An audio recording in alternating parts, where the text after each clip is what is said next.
In 2016, a highly secure apartment complex in Bangalore became the site of a locked-door mystery. A brutal crime occurred deep inside a building closely monitored by security guards and closed-circuit cameras. The victim was Kusum Rani Singla, a 31-year-old software engineer working for Intel. Her roommate returned from a long shift to find Kusum lifeless on the floor, strangled with the black cord of her own laptop charger. There were no signs of forced entry. The roommate heard nothing, no weapon was left behind, and security saw no suspicious activity. This presented investigators with a difficult puzzle. How do police track a killer who seemingly walked right through the walls, committed a murder, and slipped away without leaving a single physical trace? In a fully wired 21st century city, killers do not necessarily need to leave fingerprints. The most damning evidence is the invisible digital exhaust they generate simply by moving through the world. The search began with a physical record left at the building's security gate. The visitor logbook showed a man named Sukhbir Singh had signed in to see Kusum. He provided a mobile number, but when police dialed it, the line was dead. This timeline visualizes the boundary markers the police used to narrow their search. The paper logbook placed the visitor at the apartment complex for exactly 3 hours, entering at 12:20 p.m. and exiting at 3:20 p.m.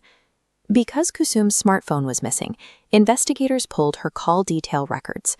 Looking at the data here on the left, we can see a steady stream of incoming calls all morning, all originating from a single number in the state of Haryana. But right at 12:20 p.m., the exact minute the visitor walked through the security gate, the communication stops completely.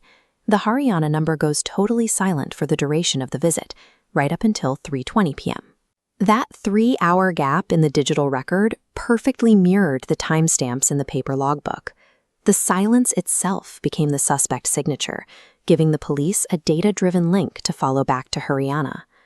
That number belonged to Sukhbir, an unemployed former software engineer living in the Delhi, Haryana region, buried in unpaid loans and looking to clear his debt.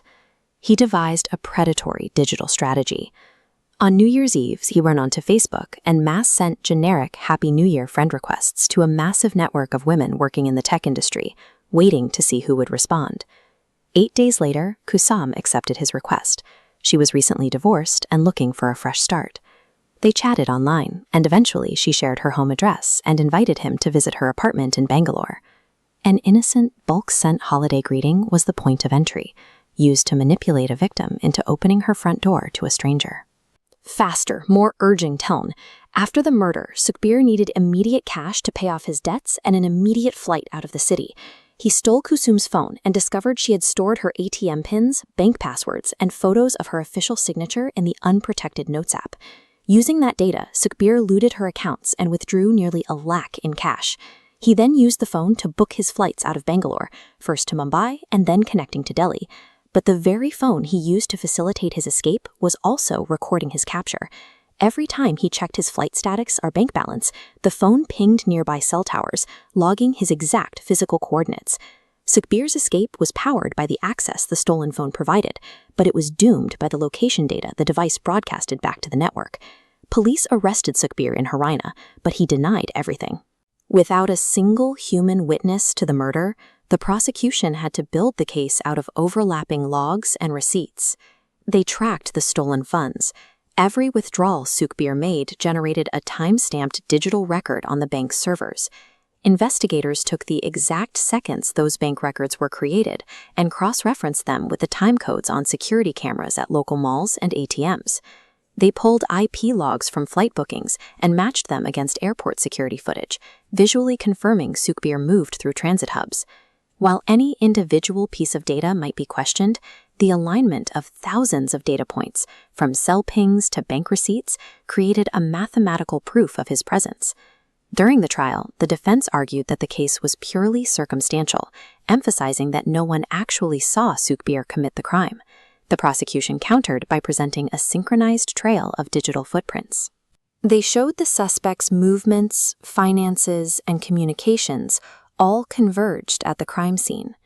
The court was convinced by the density of the evidence. Sukhbir Singh was found guilty of murder and sentenced to life in prison. This conviction serves as a reminder of a new reality. Even when no human is watching, our devices are constantly taking notes.